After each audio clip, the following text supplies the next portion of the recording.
The ninth round of the iGP Manager AOR League was in Germany for a completely dry 30-lap race with cool conditions, which meant 6 teams were starting on the Super Softs, with championship leader Peter Mann starting in second position behind his nearest rival Nicolas Morales, while Autosport started an incredible P3.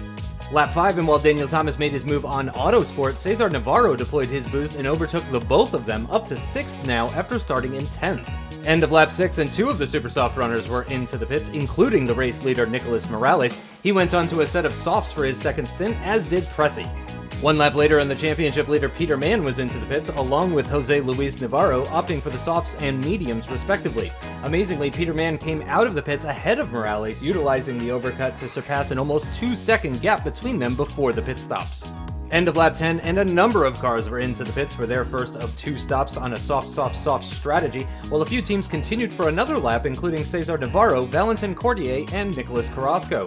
1 lap later, and while Cordier continued for a 12th lap on his softs, both Carrasco and Cesar Navarro were into the pits, both teams opting for another set of soft tires for their second stint, coming out of the pits in 5th and 10th respectively. End of lap 16, and while Pressy made his move on Navarro at the final corner, Nicolas Morales was into the pits for the final time after Peter Mann had built an over 2-second gap to the Argentinian. Morales exited the pits behind the midfield with lots of traffic ahead and 14 laps to do on his new set of mediums. 2 laps later, and Peter Mann was into the pits for his final stop, but with only 12 laps remaining in the race, he was able to fit a set of softs for his final stint. And with Morales now almost 4 seconds behind him, it looked like Peter Mann was setting himself up for success, with fresher and softer tires for now, but with the potential to hit the cliff and lose lots of pace in the closing laps of the race. After 6 cars came into the pits on lap 20, it was Cesar Navarro who was into the pits at the end of lap 21, running 1 lap longer than most, while Cordier continued yet again for another lap. Amazingly, Navarro came out of the pits ahead of Nicolas Morales and just behind Coleman,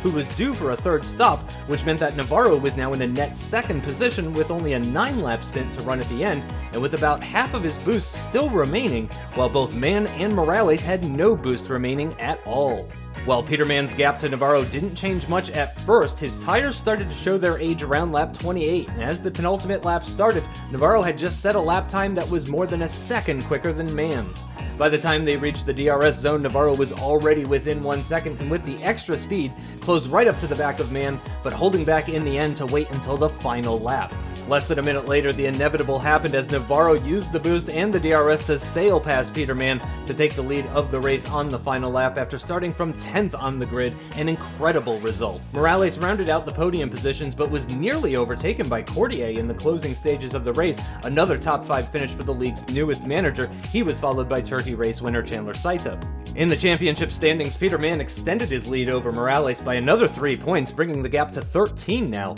although Cesar Navarro is now just 5 points behind Morales and ahead of Carrasco after the Spaniard only managed a single point in Germany. Sutton's 5th place moves him within 1 point of Carrasco for 4th in the standings, Fazzolari's lack of points drops him behind Jose Navarro and Nicolas Pressy, and Cordier's 4th place moves him into P12 ahead of Inceralde.